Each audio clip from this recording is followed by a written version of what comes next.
O sa lahat ng viewers ng Busilak Diary, please subscribe. Ingat kayo. God bless you.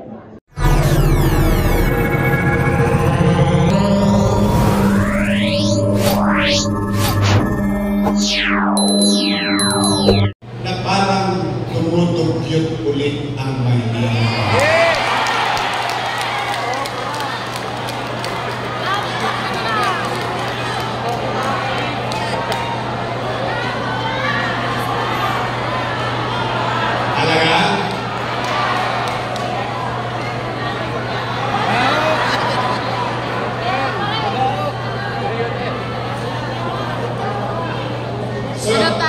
Pare-pareho kayo nakapansin na bumabaho ang Maynila, na dumudugyot ang Maynila.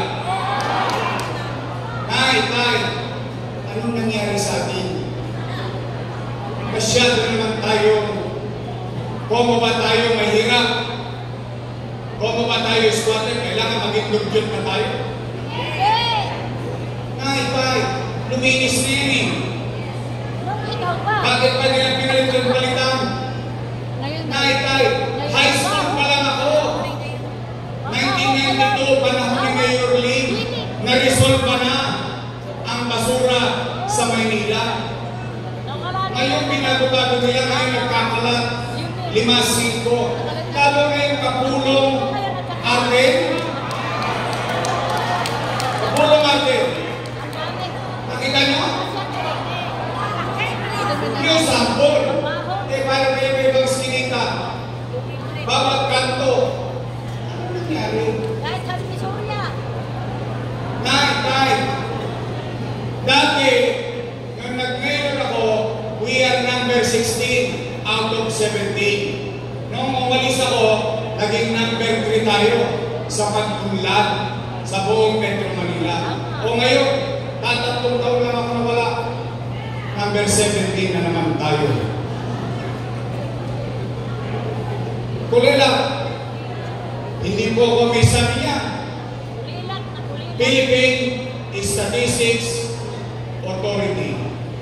Talo pa tayo ng pateros. Yung pateros ang tinitinda ng doon, itlog. Pero yan ito. 17 out of 17. Kung di ko tayo kulila, itong susunod, number 1 naman tayo. Sa krimen. Uy, bakit naman? Yeah. Ay. Not Philippines. Crime Index. Not Philippines. But Manila. We are now number 1 in crime index sa buong Southeast Asia. Anong ibig sabihin ng numero na yan? Talawag na naman ang holdapan, snatching, atayan, kidnapping, droga. Yung atin, sikat na naman. 5-5 naman ang aagaw ng bag. Ilan naman ang kakit ng battery ng kalang kawawang pahinante. Parang nakakatakot na lumahan sa atin. What happened to us? Masyado naman tayo ikinipit balikan itong mga liderato natin. Naalala niyo ba? Ngayong araw, nang minuto niyo ako mayor, naalala niyo ng araw may gobyerno sa umaga, sa tanghali, sa hapon, sa gabi, hanggang madaling araw, may gobyerno sa lungsod ng Maynila. Naalala niyo yun? Naalala niyo ba yung gobyerno yun na mabilis kumilos? Naalala niyo? Ayun, ang tanong, gusto niyo ba ibalik ang gobyerno na habang natutulog kayo, anak at kayo natutulog dahil alam ninyo sa kalsada may gobyerno pa sa lungsod ng Maynila? Gusto niyo ba ibalik ang gobyerno na mabilis kumilos? Make Manila great again! Pangapat at panghuli, para umiyak na. Gutom ka rin na. Pag umabuto ng alas 6, mag-aabono si Congressman Erwix. At kakaaway kayo sa bahay, puro titila ko ng kaldero. Walang nagsahin, nakipagchismisan sa tutuban. Pero hindi pinakamahalaga. Bakit? Pera ito ng tao na yan. Mahalaga na sa'yo. Mahalaga. Ano yun, Nay? Nakita ko yan. Ikot madaling araw. Nakalulungkot isipin Nakita ko yung madaling na araw. itong mga dati kong kasama, Oo, lumabas talaga siya. Kasi nung araw, papuri ng papuri ng papuri sa akin. Sa may Quiapo yung... Ngayon, Kami nag-iikot yung madaling araw. ako na ang pinakamasama sa Madaling Batangas. araw talaga. Parang hindi Ang sabi, si Yorme, maraming iniwang puta. Narinig niyo yan? Narinig ko rin yun. Sinabi ko nila yun? Alam ko rin. Malo kami. Ano? Para sa kanya. Gusto niyo bang marinig ang sagot? Dapat na. Pera niyo yun. Tama ba? Gusto niyo ba marinig ang sagot galing sa akin? Dapat din. Bakit? Ang leader dapat pinaninindigan niya ang bagay na ginawa niya sa kanyang mamamayan. Hindi siya para magturok, magsisi na magsisi. Leaders should owe and take responsibility sa bagay na ginawa niya at hayaan niya ang taong bayan ang humusga kung tama ba yung ginawa ng leader o hindi. Tama ba ba? Tanong, real talk lang. Taas ang kamay ng may anak dito. Alam ko, kung dalaga pa kayo. Eh, marami sa inyo yung dalag-dalaga. May anak kayo. May apo kayo. May pamilya kayo. Nay. Totoo ba? Na kapag walang makakain ng anak mo, gagawa mo ng tahan. Hindi nga. Inaraos nyo? Inatawid nyo? Alam naman, asa ka pa ng tao. Nay, Ikaw mismo. totoo ba ang isang kasabihan ng isang ina o isang ama o isang magulang? Susubo mo na lang, ibigin mo sa kanya. Kaya? Alam ko yan! Tinatawid nyo? Gagawa nyo ng paraan? Kinaraos nyo? Hindi nang ginawa ko bilang ama ng 2 milyong Manilenyo noong panahon ng pandemya.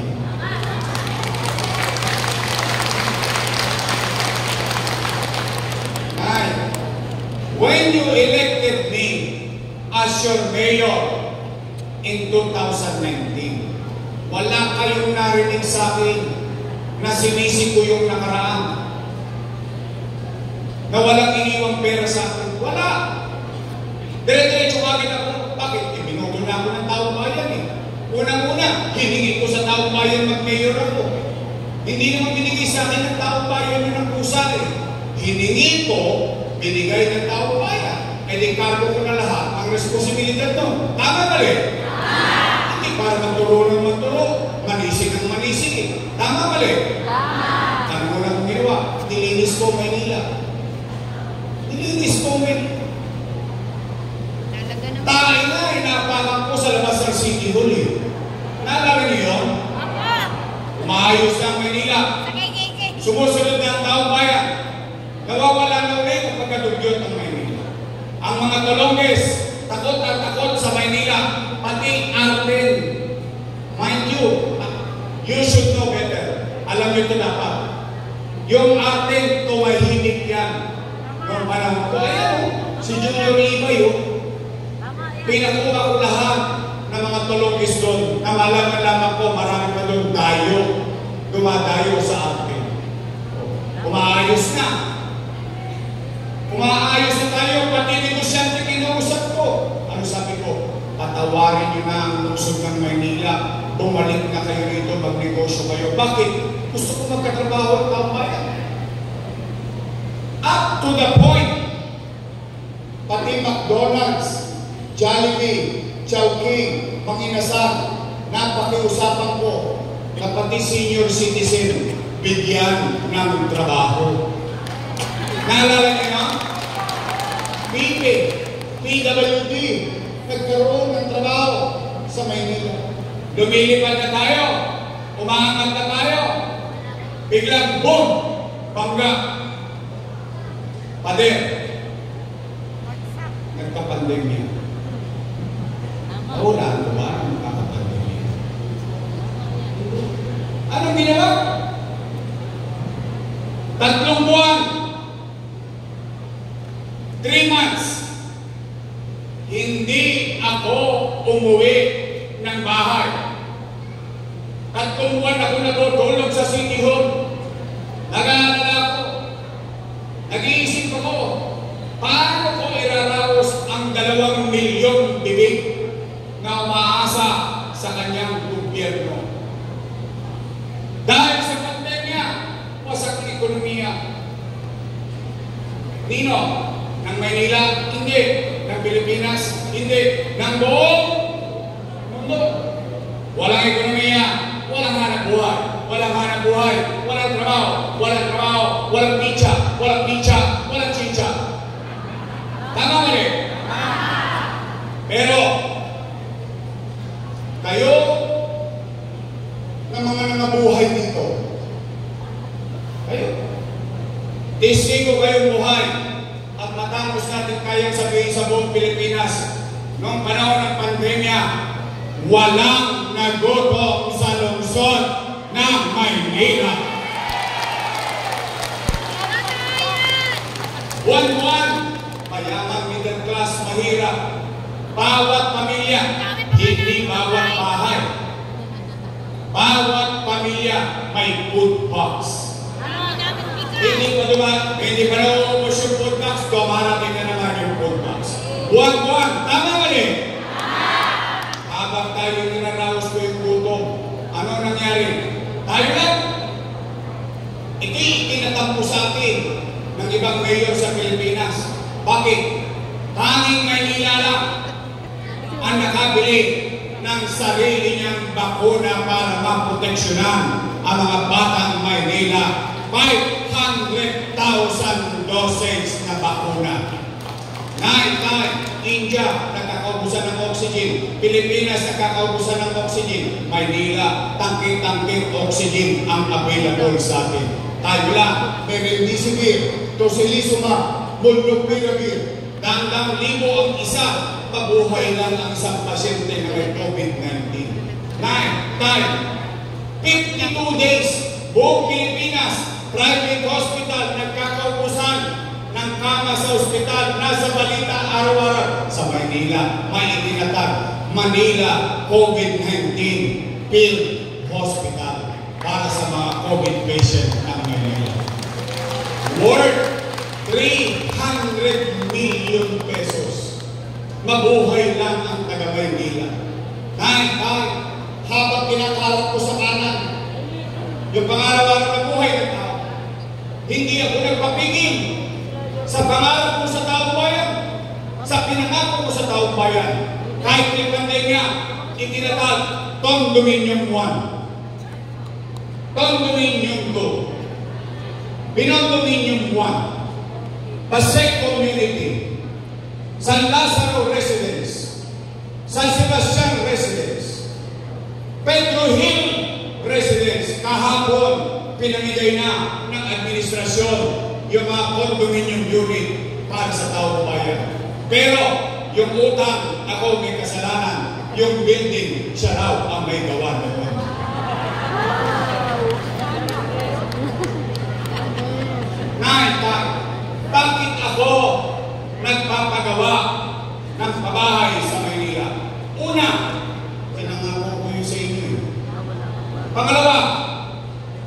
Squatter ako eh.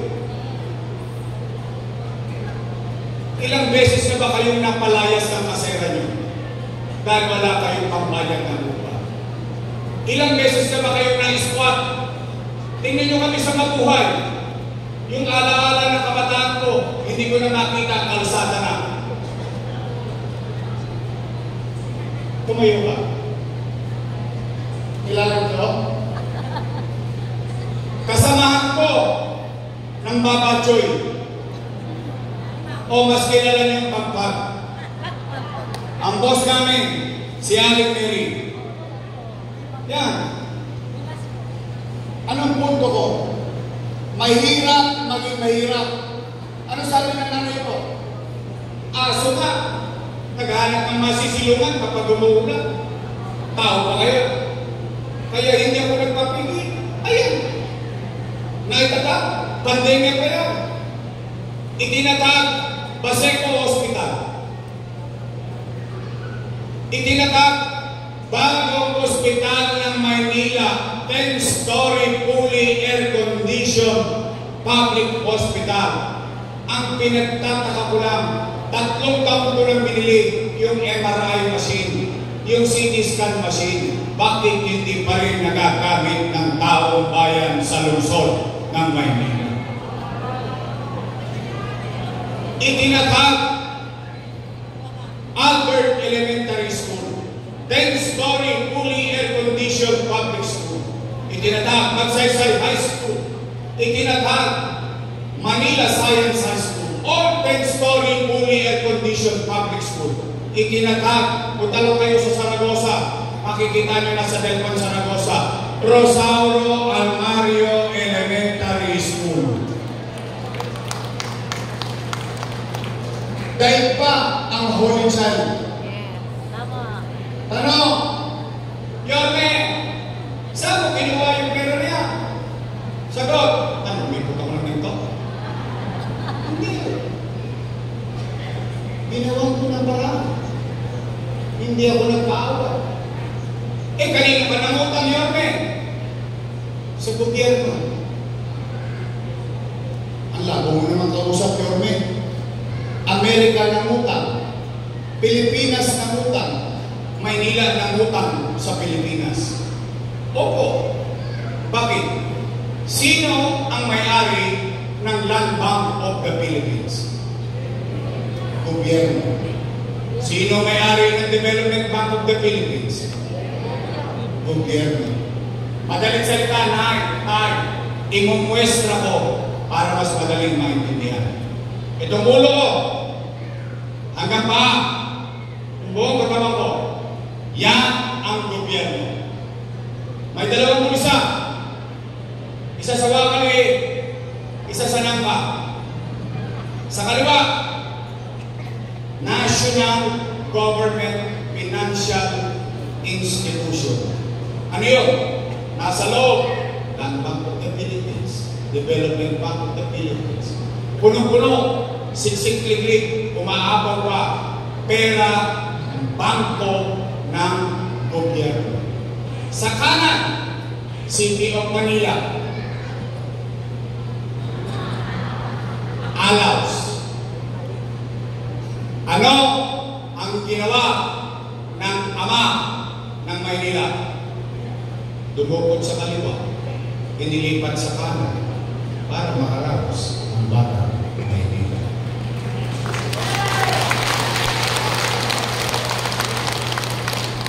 Tanong, gobyerno ba yung nasa kaliwa? Gobyerno ba yung nasa kanan? Sino nagpalitan ng pera? Gobyerno. Sino nakinabang sa pera? Salamat sa Diyos. Kaya nga yun ang sabi ko kanina, ano man ang pagsubok na pinagdaanan natin, ito tayo na. Nakararaos tayo. Buhay tayo na. Taas ang kamay ng walang utang. Sige. Bakit? Bakit? Kasi bilang isang ina, bilang isang ama, bilang isang magulang, lahat gagawin mo, mag-iapos mo lang ang ang mahal mo sa buhay. Kasi nila alam paano maging mahirap. Hindi nila nararamdaman yun kasi hindi nila naranasan yun. O ngayon, ang sabi nila, yun daw ay mali. Mali. Mali daw yun. Eh kung yun ay mali, hindi mali din sila. Bakit? Kasama ko silang gumawa nun. Tama ba? Sino ba vice mayor ko nun? Oo. Eh kung mali, bakit yung inaprubahan? Mali pala. Pero nung bibigay ng gold box, palakpak ng palakpak.